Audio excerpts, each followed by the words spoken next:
Welcome to special drive. దేశ ప్రధానిగా hat trick విజయం సాధించారు. ఇక 2014, 2019 ఎన్నికల్లో బీజేపీ భారీ విజయం సాధించింది. 2024 ఎన్నికల్లో కూడా ఎన్డీఏ కూటమి గెలుపుతో వరుసగా మూడోసారి పీఠమెక్కిన ఘనత సాధించారు. ఇక మోదీ 3.0 సర్కార్ కొలువుల్లో కీలక పదవులు మళ్లీ బీజేపీ సీనియర్ నేతలనే వరించాయి. ఇక ఎన్డీఏ భాగస్వామ్య పార్టీలకు తగిన రీతిలో శాఖలను కేటాయించారు.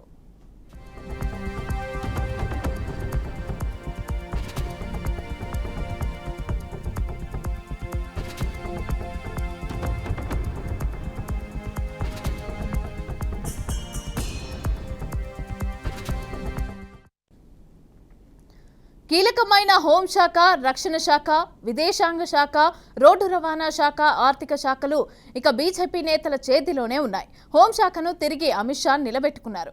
రాజ్నాథ్ సింగ్ రక్షణ శాఖను, ఎస్ జయశంకర్ విదేశాంగ శాఖను, నితిన్ గడ్కరీ రోడ్డు రవాణా శాఖను, నిర్మలా సీతారామన్ ఆర్థిక శాఖను మరోసారి దక్కించుకున్నారు. ఇక బీజేపీ జాతీయ అధ్యక్షుడు జేపీ నడ్డా గతంలో చేసిన ఆరోగ్య శాఖను తిరిగి పొందారు. గత ప్రభుత్వంలో స్మృతి ఇరానీ నిర్వర్తించిన మహిళా శిశు సంక్షేమ శాఖ అభివృద్ధి శాఖను కూడా అన్నపూర్ణాదేవికి కేటాయించారు.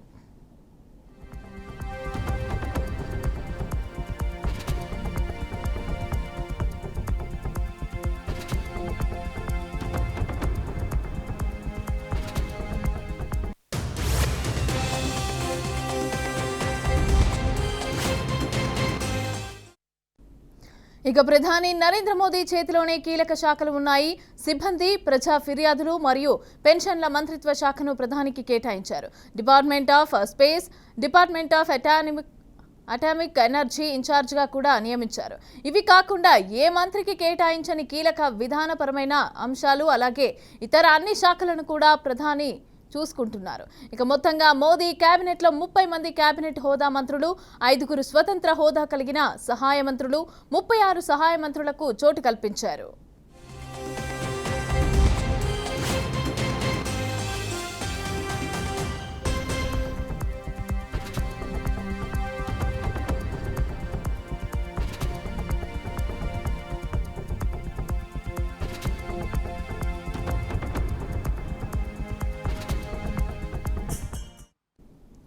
మోదీ 3.0లో మంత్రివర్గ కూర్పు, శాఖల కేటాయింపు సమన్యాయంగా జరిగినట్లు తెలుస్తోంది. ఇక ప్రధానిగా నరేంద్ర మోదీ, ఆయన మంత్రివర్గంలోని 71 మంది ప్రమాణ స్వీకారం చేశారు. కీలక శాఖలన్నీ కూడా కాషాయ పార్టీనే అంటిపెట్టుకుంది. చాలా మంది సీనియర్లు కేబినెట్లో స్థానం నిలుపుకున్నారు. ఇక అనేక మందికి పాత శాఖలే కేటాయించారు.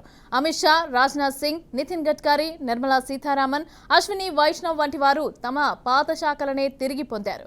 ప్రధానమంత్రి కాకుండా 71 మంది మంత్రుల్లో 60 మంది బీజేపీకి చెందినవారే. ఇక ఎన్డీఏ మిత్రపక్షాలైన TDP, JDU, JDS, Shiv Sena, NCP, LCP, RLD, అప్పదల్ తదితర పార్టీల నుంచి 11 మంది ఎంపీలకు మంత్రి పదవులు వరించాయి.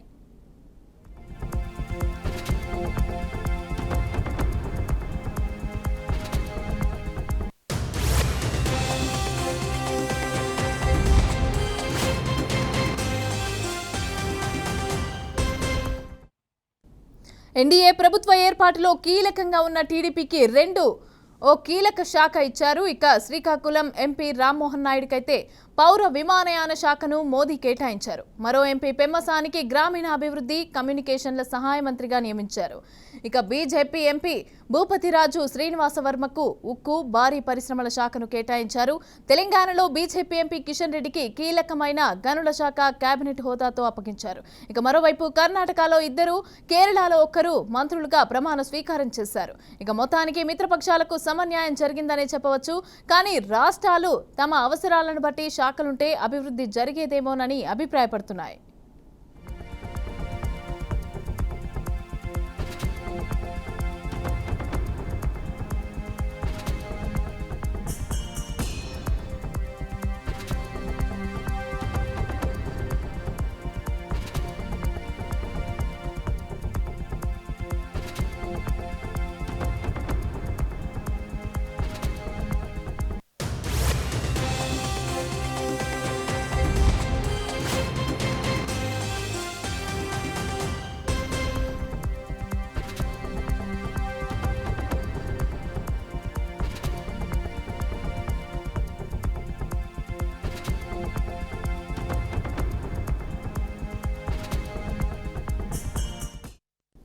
దేశ ప్రధానిగా హ్యాట్రిక్ విజయం సాధించారు. ఇక 2014, 2019 ఎన్నికల్లో బీజేపీ భారీ విజయం సాధించింది.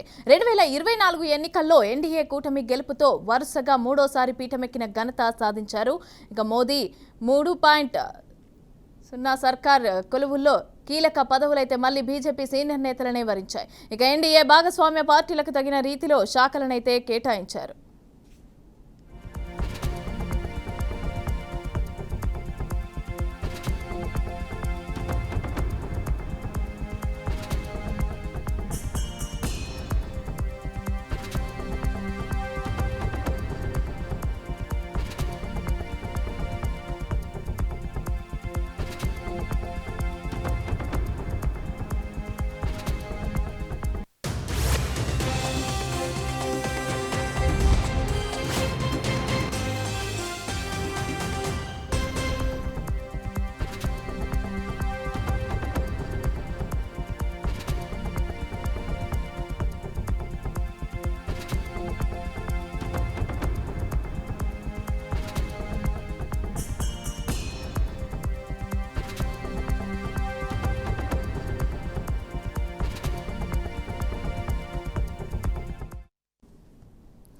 రెడ్డికా బీజేపీ మరోసారి కేంద్రంలో అధికారంలోకి వచ్చింది. అయితే దీనికి సంబంధించి రెండు తెలుగు రాష్ట్రాలలో కూడా కేబినెట్ కి సంబంధించి అయితే మంచి శాఖలు అయితే దొరికినట్టుగా తెలుస్తోంది మంత్రులకి. అయితే దీనికి సంబంధించి అయితే రెండు తెలుగు రాష్ట్రాలకు సంబంధించిన మా ఇద్దరు ప్రతినిధులు కూడా రెడీగా ఉన్నారు. తెలంగాణ నుంచి భాస్కర్, అలాగే ఏపీకి సంబంధించి శ్రీనివాస్ ఇద్దరు రెడీగా ఉన్నారు. శ్రీనివాస్, చెప్పండి, ముందుగా ఏపీలో అయితే 3 మంత్రి పదవులు అయితే దక్కాయి. అయితే దీనికి సంబంధించి రామ్మోహన్ నాయుడు గురించి తీసుకుంటే ముందు ఆయనకి పౌర విమానయాన శాఖకు సంబంధించి అయితే ఇచ్చారు. అయితే దీనికి సంబంధించి అభివృద్ధి ఏ విధంగా జరిగే అవకాశం ఉందంటారు? అయితే వాళ్ళ నాన్న కూడా ఎంపీగా పనిచేశారు గతంలో. అయితే ఎలాంటి అభివృద్ధి చేసే అవకాశం ఉందంటారు?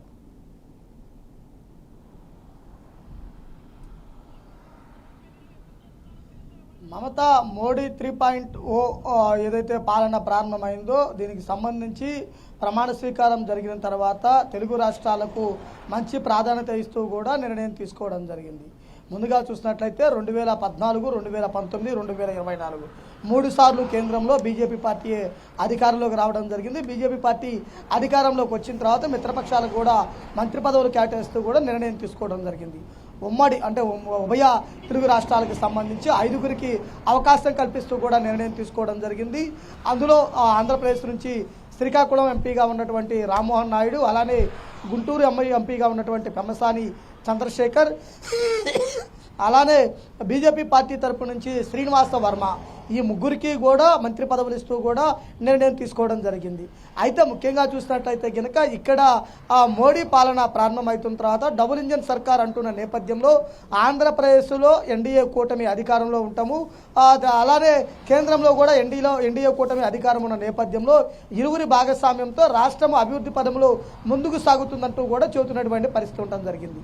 అయితే ఇక్కడ ప్రధానమైన విషయాలు చూసినట్లయితే కనుక మంత్రి పదవులు కేటాయినప్పుడు స్పష్టంగా రాష్ట్రానికి సంబంధించినటువంటి వారికి వారి యొక్క పరిపాలనా అనుభవం మీద వారికి వచ్చినటువంటి ఎంపీ సీట్ల ఆధారంగా వారికి కేటాయించినటువంటి పరిస్థితి ఉంది. అలానే చూసుకున్నట్లయితే కనుక ఆంధ్రప్రదేశ్లో మొత్తం 25 ఎంపీ సీట్లు ఉంటే ఉమ్మడిగా కూటమికి 21 ఎంపీ సీట్లు విజయం సాధించడం జరిగింది.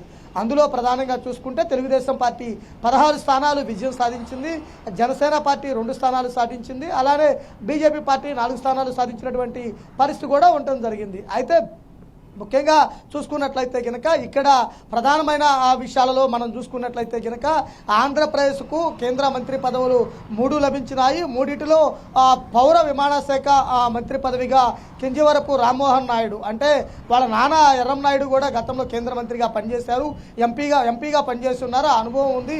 అలానే ఇతను 3 సార్లు ఆంధ్రప్రదేశ్లో ఎంపీగా ప్రాతినిధ్యం వహిస్తున్నటువంటి పరిస్థితి ఉండడం జరిగింది. యువకుడు, ఉత్సాహవంతుడు, అలానే ఎటువంటి మచ్చలేని నాయకుడిగా ఉన్నటువంటి రామ్మోహన్ నాయుడికి మంచి పదవి లభించడంతో కేబినెట్ హోదాతో పౌర విమానశాఖ మంత్రిగా రావడంతో ఆయన ఉత్తరాంధ్ర ప్రాంతాల్లో అవసరమైన వెసులుబాటు కల్పించడానికి, అవసరమైనటువంటి అభివృద్ధి కల్పించడానికి కృషి చేయాల్సినటువంటి అవసరం ఎంతైనా ఉంది. ఆ విధంగానే ముందుకు సాగుతారంటూ కూడా చెబుతున్నటువంటి పరిస్థితి ఉండడం జరిగింది.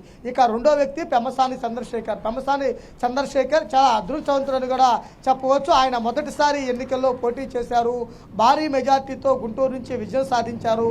ఆయనకి చూసుకున్నట్లయితే గనక ఏదైతే ఆయనకి చూసుకున్నట్లయితే గనక మంత్రి పదవి వరించడం అంటే గనక అదృష్టంగానే చెప్పాలి. అంటే ఆంధ్రప్రదేశ్లో మంత్రులుగా చాలామంది పదవులు వస్తాయంటూ కూడా వాళ్ళు ఊహించుకున్నారు. కానీ ఇక్కడ చూసినట్లయితే కనుక ఎన్ఆర్ఐగా అనుభవం ఉండి ఆయన విదేశీల్లో మంచి పెట్టుబడులు తీసుకొచ్చే విధున్న నేపథ్యంలో ఆయనకి సహాయ మంత్రిగా పదవి కూడా ఇవ్వటం జరిగింది. అయితే పట్టణాభివృద్ధి ఏదైతే గ్రామీణాభివృద్ధికి సంబంధించినటువంటి దానిలో ఆయన సహాయ మంత్రిగా ప్రమాణ స్వీకారం కూడా చేయడం జరిగింది. అయితే పెమ్మసాని చంద్రశేఖర్ విషయానికి వస్తే ఆంధ్రప్రదేశ్లోనే కాదు దేశంలోనే రిచెస్ట్ ఎంపీగా అంటే వైట్ మనీ చూపించడంలో ఆయన అత్యధిక ధనవంతులుగా జాబితాలో కూడా ఉన్నటువంటి పరిస్థితి ఉంది. అలానే విదేశాల నుంచి కూడా కంపెనీలు తీసుకురావటము ఆంధ్రప్రదేశ్లో పెట్టుబడి పెడతానికి ఆయన అనుభవం ఉపయోగపడుద్ది అనే ఉద్దేశంతో ఆయనకి మంత్రి పదవి వరించినటువంటి పరిస్థితి ఉండడం జరిగింది. పెమ్మసాని చంద్రశేఖర్కు వచ్చినటువంటి పదవి పట్ల గుంటూరు జిల్లా ప్రజానీకం అంతా కూడా సంతోషం వ్యక్తం చేస్తున్నటువంటి పరిస్థితి ఉంది.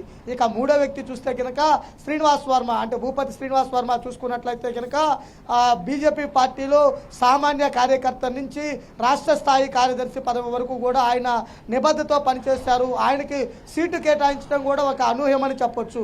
సీటు కేటాయించిన తర్వాత నరసాపురం నుంచి భారీ మెజార్టీతో విజయం సాధించారు. విజయం సాధించిన తర్వాత మొదటిసారి ఎంపీ ఆయనకే డైరెక్ట్ భారీ పరిశ్రమలు గనుల శాఖ మంత్రిగా ఇచ్చినటువంటి పరిస్థితి కూడా ఉండటం జరిగింది. అయితే ఇక్కడ ప్రధాన విషయం చూసినట్లయితే కనుక నరసాపురం ప్రాంతంలో సోము వీర్రాజు గతంలో మాజీ మంత్రిగా ఎమ్మెల్సీగా పనిచేస్తున్నారు. మాజీ బీజేపీ అధ్యక్షుడిగా పనిచేశారు. ఆయనతో ఉన్న సన్నిహితము అలానే ఆర్ఎస్ సిద్ధాంతాలు వెంటబుట్టించుకొని సిన్సియర్ కార్యకర్తగా ఉన్నటువంటి శ్రీనివాస్ వర్మకు బీజేపీ పార్టీ తరఫున పదవి రావడం ఆ ప్రాంతం అంతా కూడా సంతోషం వ్యక్తం చేస్తున్నారు. అంటే బీజేపీ పార్టీలో కూడా చాలా మంది సీనియర్స్ ఉన్నా ఇటు పురంధేశ్వరి అటు సీఎం రమేష్ ఇలా ఎక్కువ మంది ఉన్నా కానీ శ్రీనివాస్ వర్మ ఒక కార్యకర్తగా ఉన్న వ్యక్తికి సీట్ ఇచ్చి గెలిపించి మంత్రి పదవి ఇవ్వడం పట్ల కూడా బీజేపీ పార్టీ స్ట్రెంథనింగ్ అర్థమవుతున్నటువంటి పరిస్థితి ఉండడం జరిగింది. అయితే ఉభయ తెలుగు రాష్ట్రాల్లో చూసినట్లయితే మోడీ 3.0 పాలనలో అభివృద్ధి పదంలో నడపడానికి కావలసిన విధంగా 5 పదవులు ఇవ్వడం జరిగింది. వారిలో 3 ఆంధ్రప్రదేశ్ కేటాయించారు. 3 ఆంధ్రప్రదేశ్కి ఇచ్చినటువంటి పదవుల్లో వారందరూ కూడా సమర్థవంతంగా వారి యొక్క బాధ్యతలు నిర్వహిస్తాము, రాష్ట్రాన్ని అభివృద్ధి పదంలో నడుపుతామంటూ కూడా చెబుతున్నటువంటి పరిస్థితి కూడా ఉండడం జరిగింది. అయితే ముఖ్యంగా చూసుకున్నట్లయితే కనుక జనసేన పార్టీ తరపు నుంచి కూడా ఇరువురు ఎమ్మెల్యేలు అంటే ఇద్దరు ఎంపీ అభ్యర్థులు విజయం సాధించి ఉన్నారు. కానీ వారికి కూడా మంత్రి పదవి వస్తుందని అనుకున్నారు. కానీ ఇక్కడ ఏదైతే చూస్తున్నట్లయితే కనుక మినిమం 10 స్థానాలు ఎంపీ స్థానాలు గెలిచినా వారి జాబితా ప్రకారమే తీసుకొని వారికి మంత్రి పదవులు కేటాయించినటువంటి పరిస్థితి ఉంది. తర్వాత రానున్న రోజుల్లో భవిష్యత్తులో తప్పనిసరిగా జనసేన పార్టీకి కూడా అవకాశం లభిస్తుందంటూ కూడా చెబుతున్నటువంటి పరిస్థితి ఉండడం జరిగింది. అయితే జనసేన పార్టీ తరఫున గెలిచినటువంటి ఇద్దరు కూడా భారీ మెజార్టీతో గెలవడం జరిగింది. వారు గెలిచిన తర్వాత వారు చూసినట్లయితే కనుక ఎన్డీఏ కూటమిలో భాగస్వామ్యం కావడం పట్ల సంతోషం వ్యక్తం చేస్తున్న పరిస్థితి కనుక ఆంధ్రప్రదేశ్లో ఉంది. Right, thank you Srinivas, thanks for the details. Right, ఇక అలాగే తెలంగాణలో ఇద్దరికి అయితే క్యాబినెట్లో చోటు దక్కింది. అయితే దీనికి సంబంధించి మా ప్రతినిధి భాస్కర్ మాట్లాడడానికి సిద్ధంగా ఉన్నారు. భాస్కర్, చెప్పండి, ఈ కిషన్ రెడ్డికి సంబంధించి అధ్యక్ష పదవి అయితే ఉంది కదా, అది ఈటెల తీసుకుంటారు, ఈటెలకి ఇస్తారు అనేసి ఒకటైతే నడుస్తోంది. అయితే దీనికి సంబంధించి డీటెయిల్స్ ఏంటి? అలాగే సహాయ మంత్రిగా అయితే బండి సంజయ్కి కేటాయించడం జరిగింది. ఏమైనా అభివృద్ధి జరుగుతుందంటారా? అలాగే దీనికి సంబంధించి ఇలాగే కిషన్ రెడ్డికి కూడా గనుల శాఖకు సంబంధించి అయితే కేటాయించడం జరిగింది. అయితే ఇంత ముందుకు సింగరేణికి సంబంధించి ప్రైవేటీకరణ చేస్తాము అనేసి అని చెప్పి అయితే మాట్లాడడం జరిగింది. అయితే దీనికి సంబంధించి ఏమైనా రక్షణ కల్పించే అవకాశం ఉందంటారా అంటే మన రాష్ట్రం తరపున?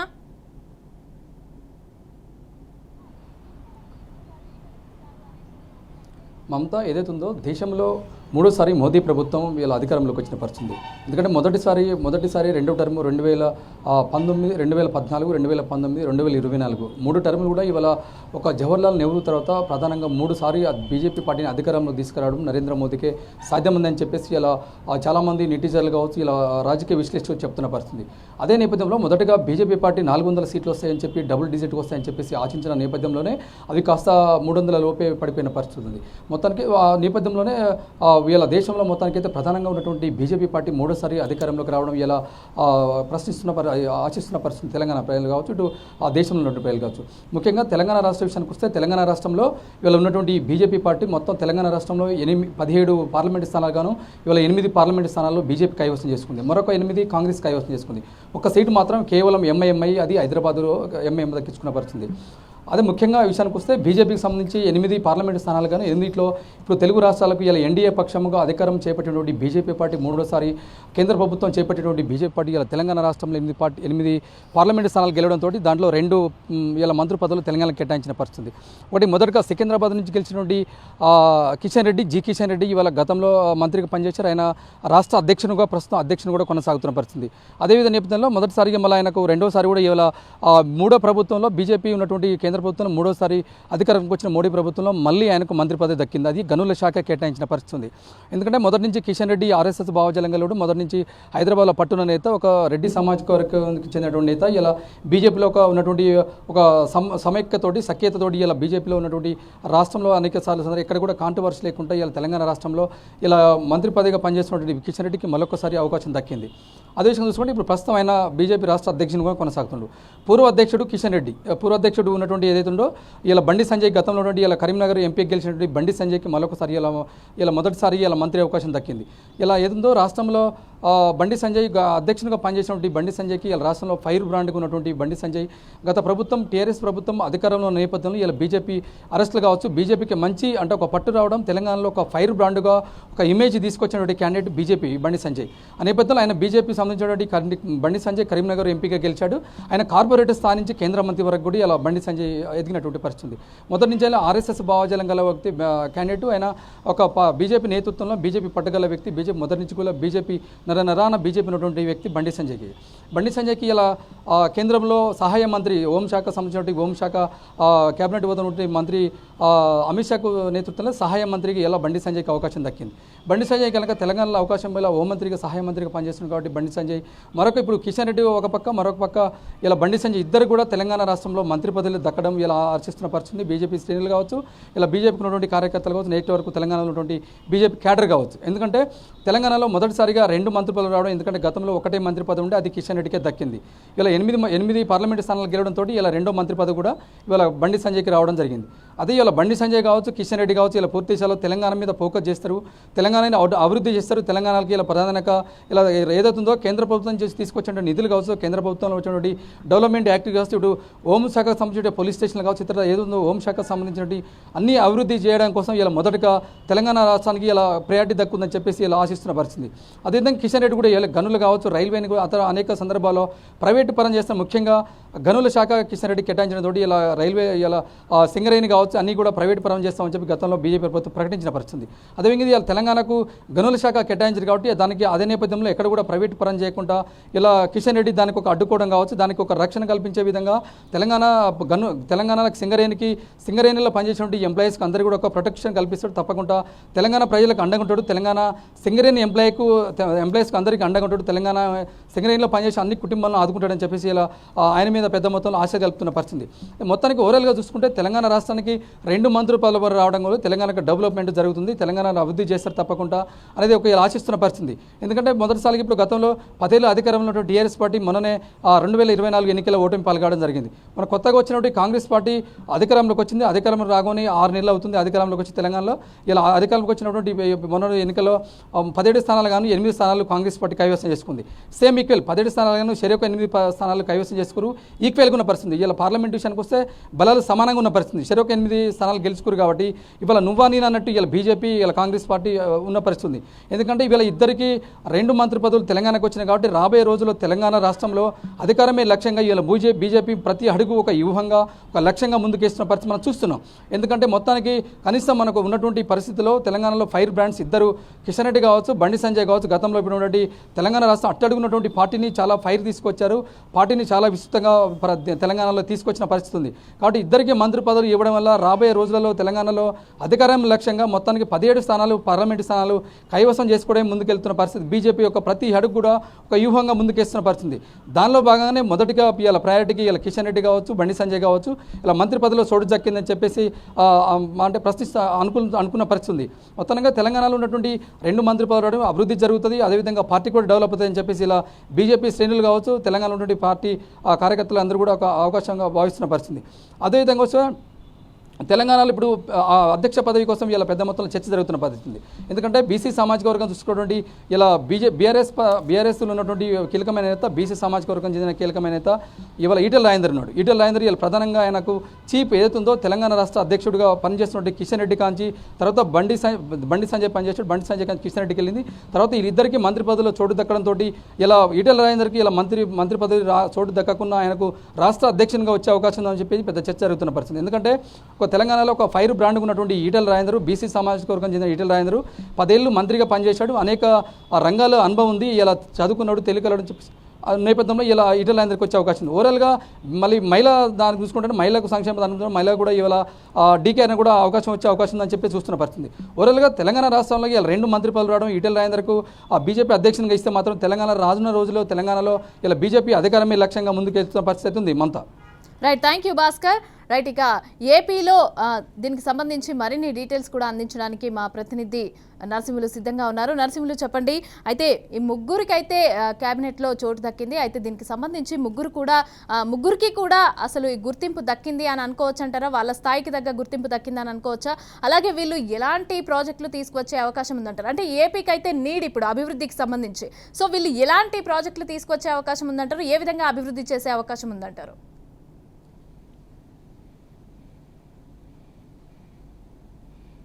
మమత, ఏపీకి చెందిన 3 మంత్రులు, ఏదైతే టీడీపీకి చెందిన ఇద్దరు, ఒకరు రామ్మోహన్ నాయుడుకి విమానయాన శాఖతో చేయడం జరిగింది. మరొక మంత్రి పెంసానికి కూడా భారీ పరిశ్రమలకు కేటాయించడం జరిగింది.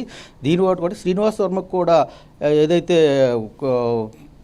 శ్రీనివాస వర్మ కూడా ఒక కేంద్ర మంత్రి పదవి లభించడంతో ఆయనకి 3 కూడా కీలక శాఖలు, గ్రామీణాభివృద్ధి, పట్టణ శాఖ కూడా పెంసానికి ఇవ్వడం జరిగింది. భారీ ఉక్కు పరిశ్రమలు శ్రీనివాస వర్మ కలిగింది. అయితే ఈ 3 కూడా కీలకంగా ఏపీలో ఇప్పుడు ప్రధానంగా ఉంది. భోగాపురం ఎయిర్పోర్ట్, ఉత్తరాంధ్రగా చూసుకుంటే భోగాపురం ఎయిర్పోర్ట్ నిర్మాణ దశలో ఉంది. వాటిని అభివృద్ధికి చేయడానికని ఇప్పటికే చేస్తున్న పరిస్థితి ఉంది. అయితే గత తెలుగుదేశం హయాంలో శంకుస్థాపన చేశాక తర్వాత వైసీపీ ప్రభుత్వం దాన్ని విస్మరించి ఏదైతే భోగాపురం విమానాశ్రయాన్ని పక్కన పెట్టడం జరిగింది. అయితే తూతూ మంత్రంగా ఏదో చివరి సమయంలో మళ్ళీ శంకుస్థాపన చేసి జగన్మోహన్ రెడ్డి తిరిగి ఇచ్చేసి దాని పనులు ప్రారంభించే పరిస్థితి అయితే చేస్తున్నట్టుగా చేశారు, హడావుడి చేశారు. అయితే ఇప్పటికీ ల్యాండ్ సదును అవడంతో అక్కడ భారీ విమానాలు, ఏదైతే కార్గో విమానాలు కూడా దిగి అక్కడ విమానం మ్యానుఫ్యాక్చరింగ్ కూడా తయారయ్యి అటువంటి ఇండస్ట్రీలు పెట్టాలని గతంలో కేంద్ర మంత్రిగా ఉన్న పోసపాటి అశోక్ గజపతిరాజు కూడా ప్రతిపాదన చేయడం జరిగింది. అయితే అటువంటి సాధించుకోవడానికి ఈరోజు ఉత్తరాంధ్రకు చెందిన రామ్మోహన్ నాయుడుకి విమానయాన శాఖ ఇవ్వడంతో ఈరోజు ఏదైతే భోగాపురం ఎయిర్పోర్టుకు మహర్దశగా పట్టవచ్చు అని చెప్పచ్చు. మరో చూసుకోవచ్చు, మన ఏపీకి చెందిన మరో ఎంపీకి మంత్రి పదవి దక్కించింది. అది కూడా భారీ పరిశ్రమలు, ఉక్కు పరిశ్రమలు కాబట్టి అది ఏదైతే ఇప్పటికే ఇది వైజాగ్ స్టీల్ ప్లాంటు ప్రైవేటీకరణ దిశగా సాగుతున్న నేపథ్యంలో భారీ పరిశ్రమలు, ఉక్కు శాఖ ఉండడంతో ఇటు విశాఖ స్టీల్ ప్లాంట్ కూడా మహర్దశ పట్టణం ఉందని చెప్పుకోవచ్చు. దీంతో పాటుగా ఆర్థికంగా వెన్నుదన్నుగా ఉండాల్సిన గ్రామీణాభివృద్ధి శాఖకు కూడా ఏదైతే ఏపీ చెందిన ఎంపీకి కేటాయించడంతో రానున్న రోజుల్లో ఈ 5 ఏళ్ల కాలంలో పట్టణాభివృద్ధితో పాటు గ్రామీణాభివృద్ధి కూడా డెవలప్మెంట్ చేయడానికైతే ఇది ఎంతో దోహదం పడుతుంది. అయితే ఇది కీలకంగా ఎన్డీఏ కూటమిలో టీడీపీ అనేది కీలకంగా ఉన్న నేపథ్యంలో ఇవన్నీ ఏదైతే ఈ శాఖల ద్వారా ప్రధాన శాఖలు ఏపీకి కేటాయించడంతో ఈ శాఖల ద్వారా ఏపీని మరింత అభివృద్ధి పదవుల్లో చేసుకునేందుకైతే ఉపయోగపడుతుందని సర్వత్రా అభిప్రాయం వ్యక్తపడుతుంది. మమత.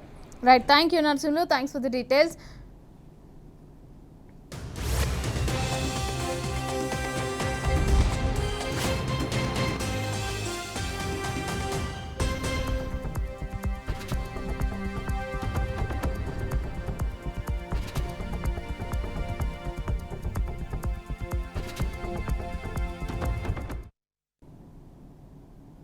రెడీగా చూశారు కదా, దేశ ప్రధానిగా మోదీ అయితే హ్యాట్రిక్ విజయం సాధించారు. అయితే దీనికి ఏపీకి సంబంధించి అలాగే తెలంగాణ 2 తెలుగు రాష్ట్రాలకి సంబంధించి అయితే మంచి హోదా దక్కిందని అనుకోవచ్చు. 2 తెలుగు రాష్ట్రాలకు సంబంధించి 5గురికి అయితే క్యాబినెట్లో చోటు అయితే దక్కింది. అయితే వీళ్ళు ఎలాంటి అభివృద్ధి చేస్తారు, ఎలాంటి ప్రాజెక్టులు తీసుకొస్తారు, తెలుగు రాష్ట్రాలకు ఏ విధంగా అభివృద్ధి చేస్తారు అనేది అయితే మనం చూడాల్సిందే. ఇది ఇవాల్టి స్పెషల్ డ్రైవ్. చూస్తూనే ఉండండి BRK న్యూస్.